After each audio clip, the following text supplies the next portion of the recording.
በስመ አብ ወወልድ ወመንፈስ ቅዱስ አሐዱ አምላክ አሜን። አቡነ ፍቅጦር ገዳም ደብረ ክሳሄ ወደብረ ማርያም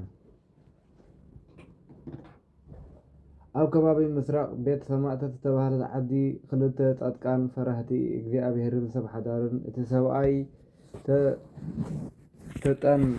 ተጠምቀ መድሕን እታ በዓልቲ ቤቱ ድማ ኣመተ ማርያም ዝበሃሉ ነበሩ። እዚ ተጠምቀ መድሕን ከም ነቢ ኤልያስ ቀናኢ እግዚኣብሔር ነበረ። ክልተ ደቂ ድማ ወለደን። እሳቶም ከዓ ፍቅጦር ዮናስ ይበሃሉ ነበሩ። ሽዑኡ ነዚ ዓብይ ወዲ ፍቅጦር ብህፃንነቱ ክፉኡን ጽቡቕን ከይፈለጠ ከሎ ናብ ቤት ገበዝ ዝተባህለ ገዳም ኣብኣ ድማ ኣባ ብጸሎቱ ሚካኤል ወዲ ኣቡነ ኤውስጣቴዎስ ኣበምኔት ነበረ። ኣቡነ ፍቅጦር ኣብ ትሕቲ ኣቡነ በጸሎተ ሚካኤል እናተምሃረ ንመነኮሳት እናረድአ ብጥበብን ብመንፈስ ቅዱስን ዓበየ። ነዚ ኩሉ ብምርዳእ ድማ ከምቲ ሃዋርያ ቅዱስ ጳውሎስ እቲ ዘይተመርዓወ ከመይ ገይሩ ንጎይታ ከም ዘሐጉሶ ብናይ ጎይታ እዩ ዝሓሊ። እቲ ዝተመርዓወ ግና ንሰበይቱ ከመይ ገይሩ ከም ዘሐጉሳ ብንብረት ናይዚ ዓለም እዚ እዩ ዝሓሊ። በዚ ከዓ ሓሳቡ ኣብ ክልተ ክፋል እዩ። እታ ዘይተመርዓወት ድንግል ድማ ስጋኣ መንፈሳን ምእንቲ ክቅደስ ኢላ ብናይ ጎይታ እያ ተሓሊ። እታ መርዑቲ ግና ከመይ ገይራ ንሰብኣያ ከም እተሐጉሶ ብናይ እዚ ዓለም እዚኣ እያ ተሓሊ። ቀዳማይ ቆሮንቶስ ምዕራፍ 7:32-35 ዝበሎ ሕጊ ምንኩስና ክፍጽም ብድንግልና ክነብር ፈተወ። ከመይ ኣቡነ ፍቅጦር ነዛ ቅንዕቲ መንገዲ መሪጡ ምእንቲ እግዚኣብሔር ኢሉ ስጋኡ ሓፀወ። ካብ ዕለታት ሓደ መዓልቲ ፍትወት ስጋ ፈተኖም እሞ ብኢዱ ፍልፍላይ ሓዊ ኣልዒሉ ንሰብነቱ ተኰሳ።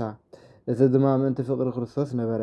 ነቲ ዘንበቦ ድማ ኣብ ግብሪ የውዕሎ ናብ ቤተ ክርስቲያን ምኻድ ከየብኮረ ጸሎት ሰዓታት ለይትን መዓልትን የብፅሕ ነበረ።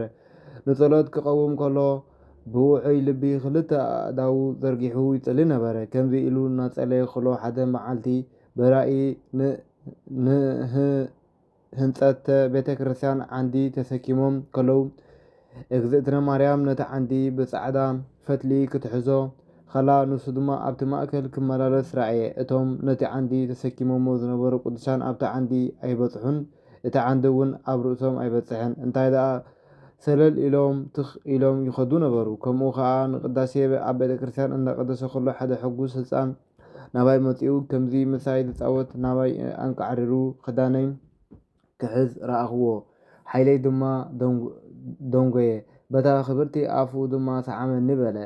ኣቡነ ፍቅጦር ንኢየሩሳሌም ክኸይድ ምስ ሓሰበ ብራእይ ንልቢ ዘፍርህ ንነፍሲ ዘሕጉስ መጺኦም ናብ ኢየሩሳሌም ሰማያዊት ኣብታ ቅድስቲ ታቦት ዘላታ ኣብ ጽሕኒ ኣብኣ ድማ ኣስማት 12 ሃዋርያት ተጻሒፉ ነበረ። ኣቡኡ ንፍቅጦር ድማ ምስም 12 ሃዋርያት ብዓይነይ እናረኣኽዎም ከለኹ ንፍቅጦር ብቀለመ ብርሃን ጸሓፎ ዝብል ቃል ሰማዕኩ። ከምኡ ከዓ ሓደ ይስሐቅ ዝተባህለ ዲያቆን ኣቡነ ፍቅጦር ልብሲ ክህነት ለቢሱ ቁርባን ባሪኹ ንህዝቢ ከቁርብ ከሎ ትእምርተ መስቀል ተሰኪሙ ኣብ ቅድሚ እግዚኣብሔር ዓው ኢሉ ከመስግን ከሎ ሰማዕኩ በለ። ኣቡነ ፍቅጦር ኣብ ሃገረ ሽዋ ከሎ ሓደ ቀይሕ ፈረስ ንገጹ ናብ ምዕራብ ኮይኑ ናብ ዓድኻ እቶ እንተበሎ ምእታው ኣበየ። ከመይ እቶም ሰብ ደቂ ተዓዲ ካብ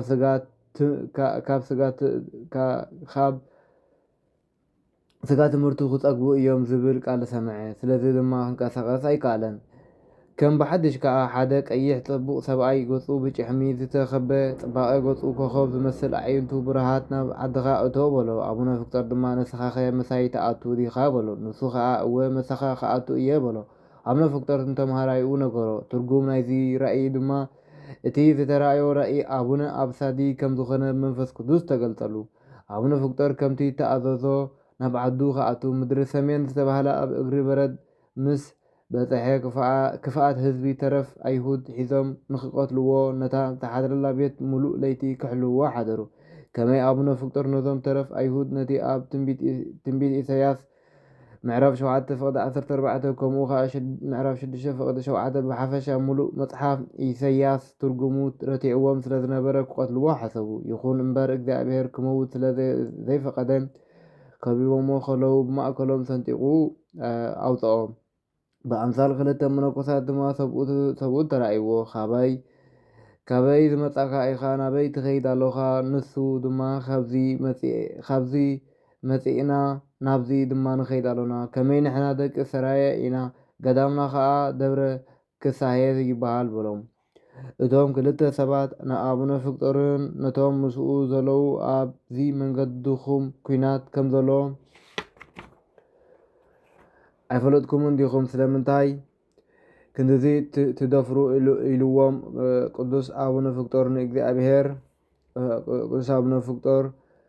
ኢልዎም ቅዱስ አቡነ ፊቅጦር እግዚኣብሔር ክርስቶስ ምሳና ከሎ እንታይ የፍርሃና? ጽሑፍ እስቲ ከምኡ ዶ ኣይኮነን ዝብለና? ካብ መንፈስካ ናበይ ክኸይድ ካብ ቅድሚ ገጽካ ናበይ ክሃድም?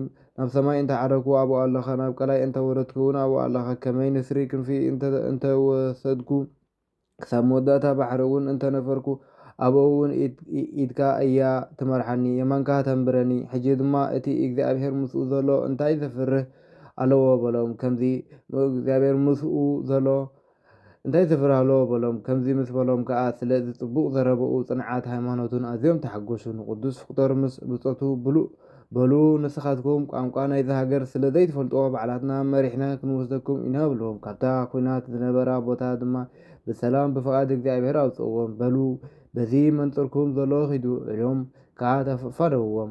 ዋላ ሓደ ነገር ከዓ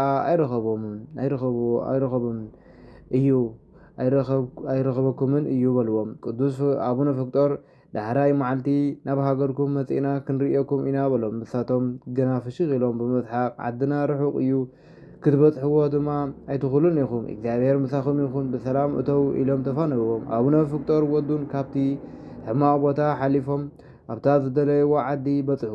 አቡነ ፊቅጦር እዚ ነገር እዚ ካብ እግዚኣብሔር ምዃኑ መንፈስ ቅዱስ ገለጸሉ።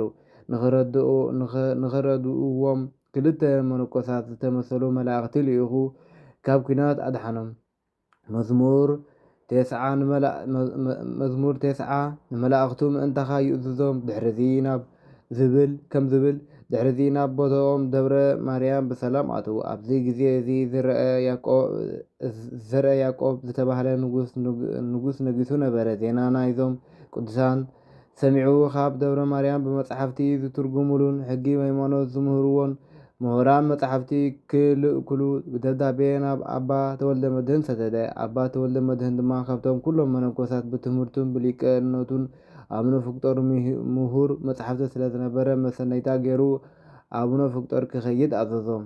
አቡነ ፊቅጦር ሕራይ ኢሉ እናኸደ ከሎ ኣብ እንዳ ኣቶ ስእለ ኣንበሳ ዝተባህለ ሓደረ። እዚ ስእለ ኣንበሳ ዝተባህለ ሰብኣይ ተደኒሱ ኣብ ዓራት ምስ ሞት ይጽበ ነበረ። እቶም ስድራ ናይቲ ሕሙም ከምቲ ንጋሻ ባህሊ ሃገር ገይሮም ብጽቡቕ ተቐበልዎም። እቲ ሕሙም ድማ ንኣቡነ ፊቅጦር ኦ ኣባ እግዚኣብሔር ብጸሎትካ ካብዛ ደቂስያ ዘለኹ ዓራት እንተዘተንሳኣኒ መመስገንክዎ፣ እኽሊ ምበላዕኹ ማይ እውን ምሰተኹ በሎ። አቡነ ፊቅጦር ድማ እኽሊ ክትበልዕ ኢኻ ማይ እውን ክሰቲ ኢኻ እንተኾነ እግዚኣብሔር ኩሉ ከም ዝኽእል እመን። ከመይ ንሱ ከሕውየካ እዩ፣ ካብ ሕመምካ እውን ከድሕነካ እዩ። ክድሕን ኢኻ ትእዛዙ ሓሉ፣ ሰንበታትን በዓላትን ኣኽብር። ዘክር አቡነ ኤዎስጣቴዎስን አቡነ ኣብሳድን ግበር። ከመይ ንሳቶም ናብ ኣምላኽ ክጽልዩልካ እዮም ምስ በሎ ካብ ሕማማ ሓውየ ንእግዚኣብሔር ከዓ መስገነ።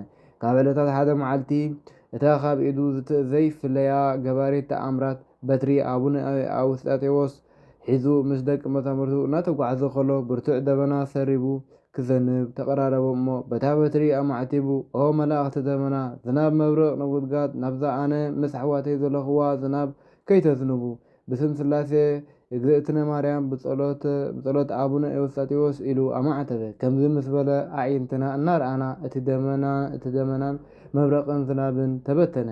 እግዚአብሔር ድማ ኣመስገናዮ። ሓደ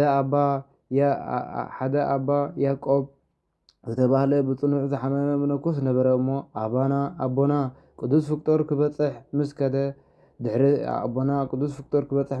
ድሕሪ ሰላምታ ሓውየ ኣለኹ ግና ውዑይ ምግቢ የድልየኒ ኣሎ በሎ። ኣቡነ ፍቅጦር ድማ ካብ ልብሱ ውዑይ ምግቢ ብምውፃእ ሃቦ እሞ በዚ ዝተገብረ ተኣምራት ኣደኒቑ ካብዚ ዝተቐደሰሉ ብድድ በለ። ሓደ ጋሻ ድሕሪ ዝኽሪ ናይ ኣቡነ ፍቅጦር ምግባሩ ዓረፈ እሞ ገኒዞም ክቐብርዎ ኢሎም ኣብ ኣፍ መቓብር ምስ ኣብፅሕዎ ፍትሑኒ ኣቡነ ፍቅጦር ኣተንሲኡኒ እዩ ኢሉ ጨደረ። ኩሎም እቶም ህዝቢ ድማ ነቲ ኣደናቂ ግብሪ ሪኦም ተገረሙ።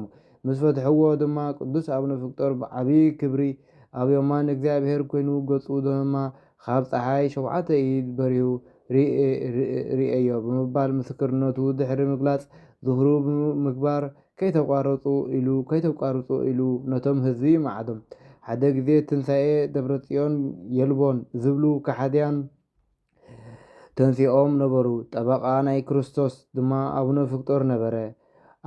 ካልኣዩ ኣባ እምሃጽዮን ሳልሳዮም ዓቃቤ ሰዓት በዓል ሓይቅ ጣና ነበሩ። ንክልተ መዓልቲ ዝኣክል ድማ ክትዕ ገበሩ። ኣብ መበል ሳልሰይቲ መዓልቲ ኣቡነ ፍቅጦር ረትዖም እንተኾነ ከኣምኑ ኣይከኣሉን።